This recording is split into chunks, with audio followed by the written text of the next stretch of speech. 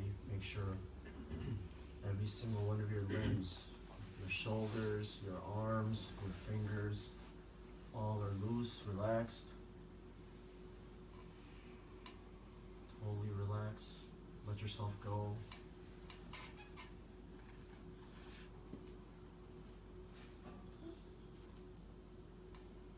Keep one fixed concentration in your heart and visualize your light. There's light beaming like the sun in your heart. And for those that have a spiritual sheikh, they can imagine him in your heart. And those that know the Arabic calligraphy of Allah, you can write that on your heart in Noor. Just imagine that light penetrating from your heart.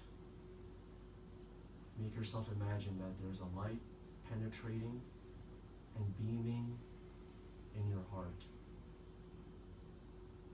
As the sun is so still, but it shines beautiful.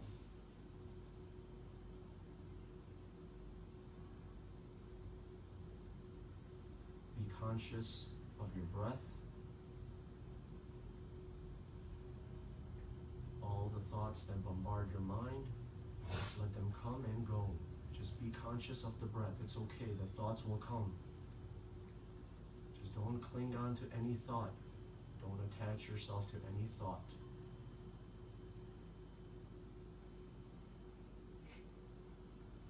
Make the mind absolutely in service in your heart.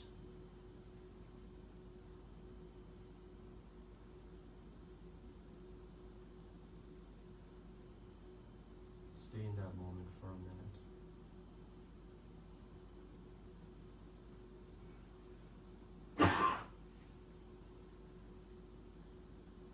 Accept all as it being perfectly the way it is absolutely fine. The nature of mankind is totally okay the way it is.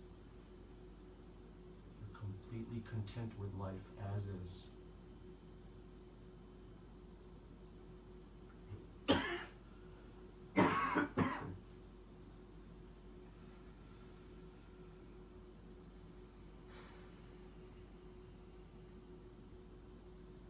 Make sure there's no type of tension in any part of your body.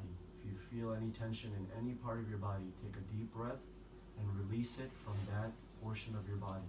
Breathe out of that portion of your body. Absolutely relaxed.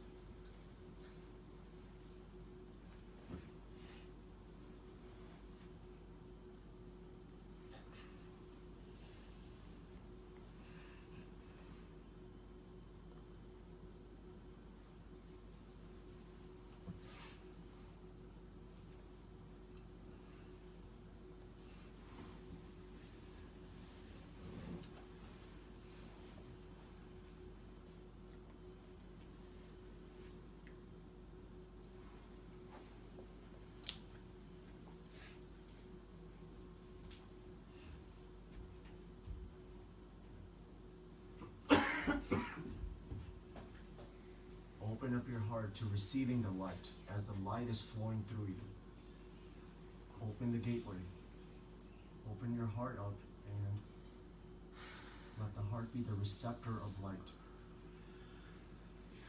Feel the light being received.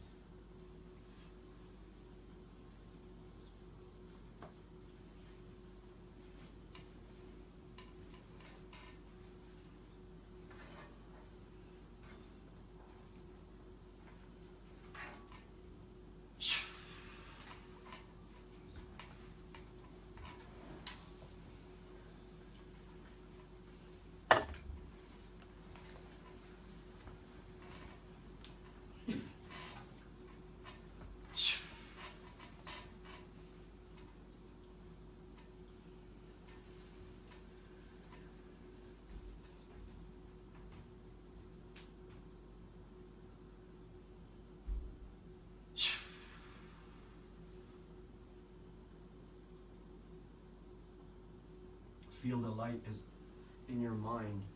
The same light is expanded into your mind, in your forehead, in your eyes, in your cheeks, in your ears, in your neck, your shoulders, your arms, your hands, your palms, your fingers, your legs, your feet, your toes. All is penetrating with this divine light. Receive it.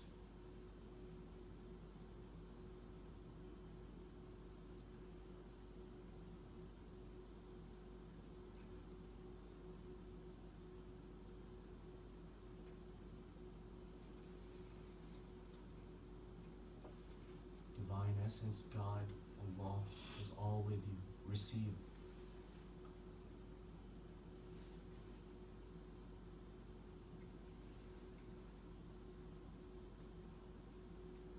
It's only pure consciousness.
As you open your eyes, open your heart.